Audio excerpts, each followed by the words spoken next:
Sterlington Stairlift Stories for Children, Sterlington and The Burglars. Curvy Flo, Sterlington and Stan the man with the van had become good friends.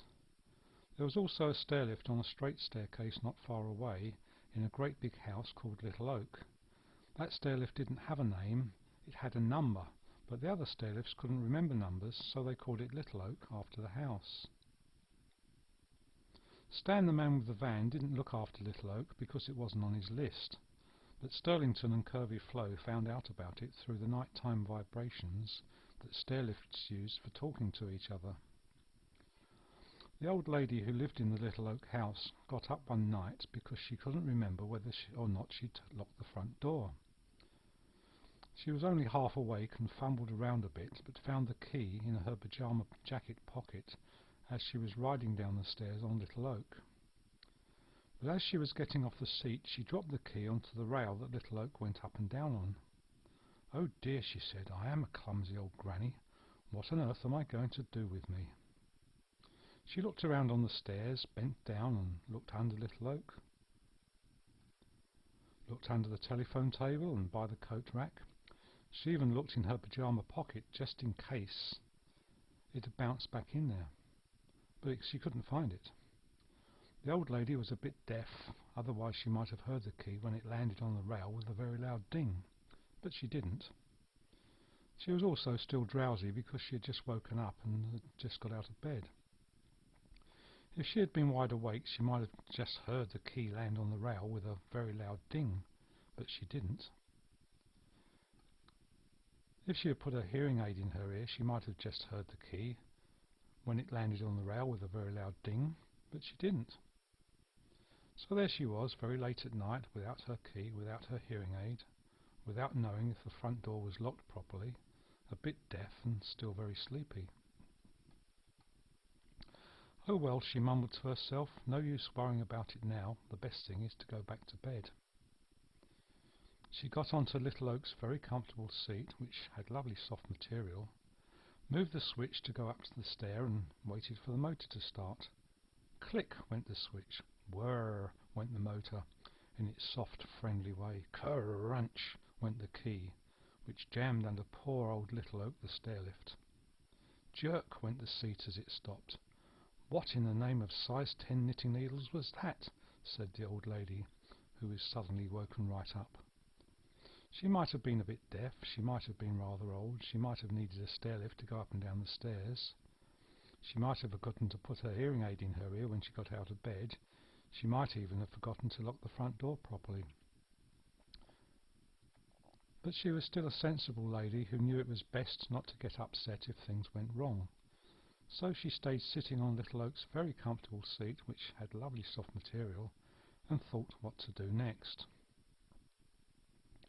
After a while she got off and had a look to try to find out what had gone wrong. She remembered that one of her relations, little Godfrey, had bought her a torch for her birthday, and she had put it in the cupboard in the hall. So she went and got it and tried it, and it worked. It worked because little Godfrey checked it all before he gave it to her and made sure it had the very best batteries, so it would always shine for her when she needed it. The old lady sat down on the floor and shone her bright torch, which little Godfrey had given her, and looked around and up and down and on top and underneath and all the places around Little Oak that she could possibly see from where she sat, but she couldn't see what was wrong.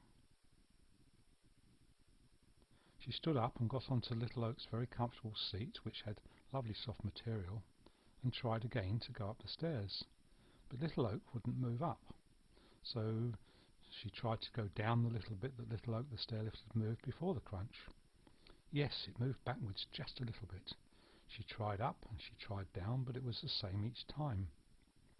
It went up a little bit, down a little bit, but it wouldn't go any further. So she got off, switched off the electricity that Little Oak used, and had another look underneath. That was when she saw it. The key was jammed between the rail and the bit underneath Little Oak that moves it along the rail. She knew it was too hard for her to get out and decided to leave it until the next morning and phone for help. Without the stairlift to take her upstairs, she couldn't sleep in her own bed, So she got a great big blanket from the cupboard in the hall, where she also kept the torch that little Godfrey gave her. Then she went into the front room, snuggled up on the big settee, and went fast asleep. Sterlington and Curvy Flo had heard the crunch. It sent a special vibration that went along the rail under Little Oak, through the air, through the window on the landing, through the air in the street, past the trees and lampposts and telegraph poles, through the windows of the other houses, through the air in the houses, along the rails of the other stairlifts, until every stairlift for miles around could feel it. "Ouch," said Sterlington. "Double ouch," said Curvy Flo. "I'll bet that hurt," they said together. They didn't know it was a key or how it happened, but to a stairlift a crunch as loud as that was like hearing a baby cry, and they knew something was very wrong. Whilst the old lady was fast asleep on the big settee in the front room, two men were walking very quietly along the road looking for things to steal. They knew some of the people in the road lived alone, and sometimes some of the people went away to stay with friends and left their house with nobody at home. So the two men, who were called burglars, walked along the road, hid in the shadows, and tried the front doors and back doors of the houses to see if they opened. When they got to Little Oak, the old lady's house, they tried the front door very, very quietly and very, very carefully, and you know what? That old lady had forgotten to lock the door, and it opened. It opened very quietly, without a creak or a squeak or a knock or a bang or any other kind of sound. Because little Godfrey had an oil can which his dad gave him for a present, and when he visited the old lady's house, little Godfrey went around oiling hinges and locks and catches and latches and hatches and pulleys and other things that he thought needed some oil. He was a very kind chap and wanted things to work properly. Little Godfrey even tried to oil Little Oak's rail one day, but the old lady said it didn't need any oil, and the oil would drip onto her lovely red stair carpet and make it look all patchy. But she let him oil the hinges and the lock and the latch and a hatch on the front door, so when the two men tried the door it opened without a sound. They didn't know the old lady was asleep on the big settee in the front room. The old lady didn't know there were two men called burglars in her house, because she was fast asleep, and she didn't have a hearing aid in her ear, and she was very tired because of all the bending around looking for the key, with the bright light from the torch that little Godfrey gave her on her birthday. The burglars went up the stairs very slowly and brushed past the rail that Little Oak went up and down on. They didn't think that anybody knew they were there, but those two silly burglars didn't know about stairlift vibrations. As their trousers brushed past the rail, all the way from the bottom of the stairs all the way to the top, one after the other, one leg at a time, the tiny vibrations went all along the rail under Little Oak, through the air, through the window on the landing, through the air on the street, past the trees and lampposts and telegraph poles, through the windows of the other houses, through the air in the houses, along the rails of the other stairlifts, until every stairlift for miles around could feel it. "Something wrong there," said Sterlington to Curvy Flo in his special stairlift voice. "That was a leg vibration we felt from Little Oak's rail, but the old lady who lives there can't walk up the stairs, so it can't be her. Sounds like Little Oak needs some help." "Quite right," said Curvy Flo. "First there was that dreadful crunch, then Little Oak was going up and down and just a little bit at a time, which was very, very unusual. Now there seems to be someone walking up the stairs. Definitely something wrong there. What can we do about it?" "Buzz all the others," said Sterlington. "Tell them what we heard." So Curvy Flo and Sterlington sent vibrations in special stairlift language to all the other stairlifts in the town and asked for help. "I'll wake up Stan the man with a van," said Minnie at the telephone exchange. "I've got a special vibration that makes his bleeper go off if someone's stairlift breaks down." "But Little Oak isn't on his list," said Curvy Flo. "It doesn't matter," said Minnie. "I'll give him the number for a new job, and with any luck he'll go there and see what's wrong." "OK," said Curvy Flo. "Try it. We may be lucky." Buffalo Brook was the name of a big, strong stairlift that carried a wheelchair up and down the stairs for a man who lived near the railway station. "I'll check my remote controller," said Buffalo. "Sometimes I can play tricks with it." A few minutes later, Buffalo Brook sent a message to the other stairlifts and said he could make the burglar alarm go off at the house 2 doors away from Little Oak. "Shall I give it a try?" he asked them. The replies came all at the same time. 157 stairlifts sent their special vibration, and it almost shook Buffalo Brook right off his rail. "Do it," they said. So he did. The alarm went ding-a-ding-a-ding and echoed through the quiet road. Lights started to appear as people were woken up and looked out of their windows. The light in the police station control room went on, and the policeman listened to the message. "Burglar alarm at the barn, Stanhope Lane. Burglar alarm at the barn, Stanhope Lane. Burglar alarm at the barn, Stanhope Lane," over and over. He sent the message to a police car that was nearest to the barn, and off it went to see what was wrong. The 2 burglars were in one of the old lady's bedrooms looking for necklaces and things to steal when the alarm at the barn went off. They didn't look out of the window in case somebody saw them. They didn't go downstairs in case somebody came into the house. They didn't go into any other rooms just in case somebody appeared. They didn't know what all the noise was about, but they didn't think anybody knew they were there, so they just kept quiet and stayed very still in the corner by the side of a big wardrobe. All the time the old lady was fast asleep on the big settee in the front room without her hearing aid in her ear. The police car stopped outside the barn, and the 2 policemen had a look around. The people who lived there were away on holiday, but the man next door had a key and let the policeman in. The 2 policemen couldn't find anything wrong, so they turned the burglar alarm off and locked the house up again. They thought the alarm might have been set off by a cat or something, and were just going to drive to the police station when Stan the man with the van arrived and stopped at Little Oak. He saw the police car and thought the policemen were just having a look around as part of their job. So he went to the front door of Little Oak, and had just realised it was open when the two policemen walked up to him. "Could you tell us what you're doing here?" one of the policemen asked.